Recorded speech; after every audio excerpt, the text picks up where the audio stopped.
Assalamualaikum warahmatullahi wabarakatuh. Kali ini Hanastan Channel akan menceritakan untayan kisah para wali Allah. Semoga cerita ini nantinya bisa membuat diri kita tabah, sabar dalam menghadapi segala ujian dan cobaan hidup dalam kehidupan kita. Sahabat, adapun judul yang saya ceritakan kali ini adalah seorang wali Allah yang dituduh mencuri. Di antara cerita yang diriwayatkan mengenai para kekasih Allah atau wali Allah adalah cerita yang diberitakan oleh Jinnun rahimakumullah. Katanya, suatu peristiwa saya datang untuk pergi ke seberang laut untuk mencari suatu barang yang saya perlukan dari sana. Saya pun menempuh suatu tempat di sebuah kapal.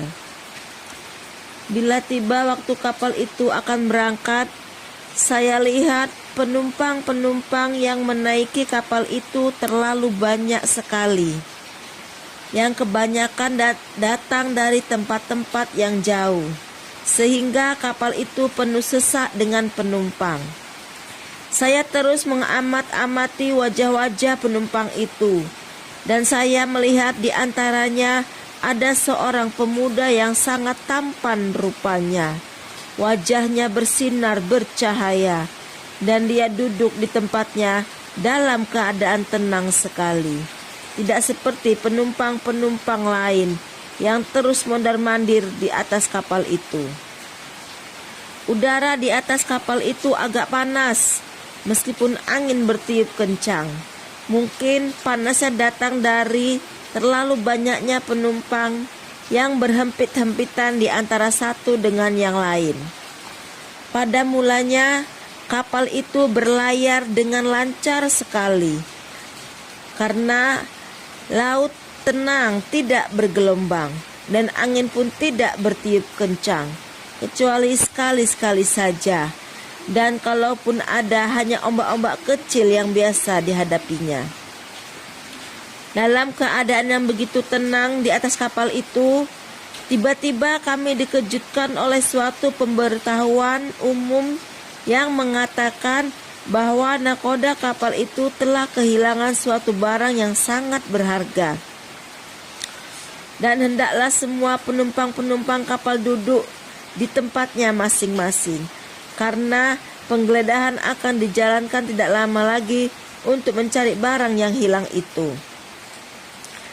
Kini penumpang-penumpang kapal ribut berbicara antara satu dengan yang lain mengenai barang yang hilang itu. Masing-masing mengeluarkan pendapat mereka, bagaimana barang itu boleh hilang. Saya sendiri merasa heran, bagaimana barang nakoda itu boleh hilang? Apakah dicuri orang? Atau barangkali berceceran karena manusia di atas kapal itu terlalu banyak. Sementara nakoda mengumumkan, semua penumpang hendaklah berada di tempatnya. Sekarang kami akan memulai penggeledahan. Penggeledahan pun dimulai oleh beberapa orang pegawai kapal itu. Penumpang-penumpang itu semuanya ribut, baik lelaki maupun wanitanya. Mereka digeledah satu-satu dengan cukup rapinya. Begitu pula tempat tidur mereka dibentang dan diraba, kalau-kalau barang itu disembunyikan di celah-celahnya. Namun barang itu masih belum ditemukan juga. Akhirnya sampailah ke giliran tempat si pemuda tampan untuk digeledah. Pada mulanya pemuda itu duduk di tempatnya dengan tenang sekali. Tetapi oleh karena dia adalah orang yang terakhir yang diperiksa, maka wajah-wajah orang ramai seolah-olah mengancam dan memperhatikannya. Mungkin ada orang yang mengatakan di dalam hatinya, barangkali pemuda inilah yang mencuri barang itu. Apabila pemuda itu dikasari oleh pegawai-pegawai kapal itu dalam pemeriksaannya, dia lalu meronta ke tepi seraya memprotes, "Saya bukan pencuri, kenapa saya dilakukan kasar?" Lantaran pemuda itulah satu-satunya orang yang membantah, maka disangka oleh pegawai-pegawai kapal itu dialah pencuri barang itu. Mereka mau menangkapnya, maka pemuda itu pun meronta lalu menerjunkan diri ke muka laut.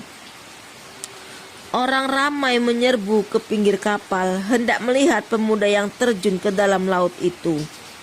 Yang mengherankan, pemuda itu tidak tenggelam, malah dia duduk di atas permukaan laut, sebagaimana dia duduk di atas kursi dan tidak tenggelam. Pemuda itu lalu berkata dengan suara yang keras, "Ya Tuhanku, mereka sekalian menuduhku sebagai pencuri. Demi Zatmu, wahai Tuhan pembela orang yang teraniaya, perintahkanlah kiranya semua ikan-ikan di laut ini supaya timbul dan membawa di mulutnya permata-permata yang berharga." Penumpang-penumpang terus merenungkan pandangannya ke laut sekitar kapal itu, ingin melihat jika benar ikan-ikan itu akan timbul dan membawa di mulutnya permata-permata yang berharga. Saya juga ikut memperhatikan permukaan air laut itu. Memang benar, dengan kuasa Allah, permintaan pemuda itu dikabulkan Tuhan. Timbul di sekitar kapal itu beribu-ribu ikan, dan kelihatan di mulut-mulutnya batu-batu putih dan merah berkilauan cahayanya, sehingga membuat mata-mata yang memandangnya silau karenanya. Semua orang di situ bersorak menepukkan tangan kepada pemuda itu.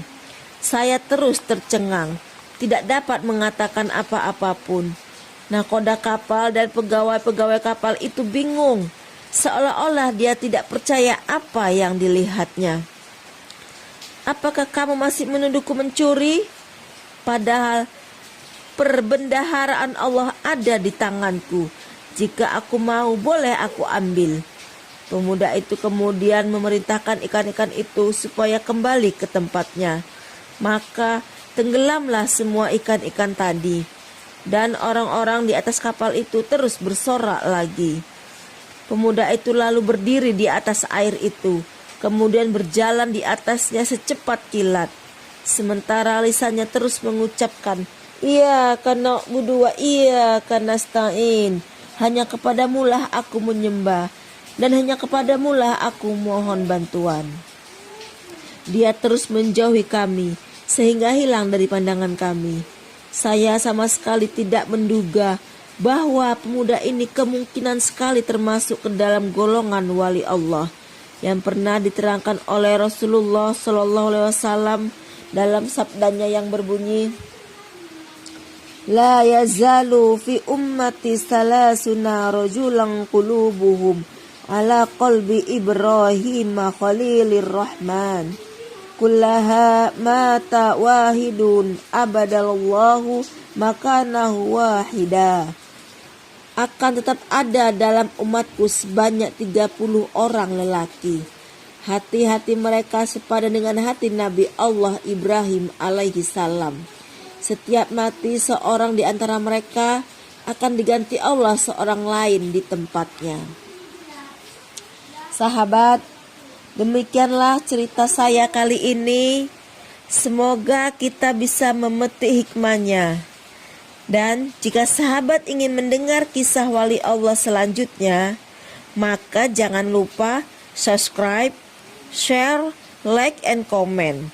Dan satu lagi, tombol loncengnya, supaya sahabat tidak ketinggalan kisah wali yang lainnya. Wabillahi taufik wal hidayah. Wassalamualaikum warahmatullahi wabarakatuh.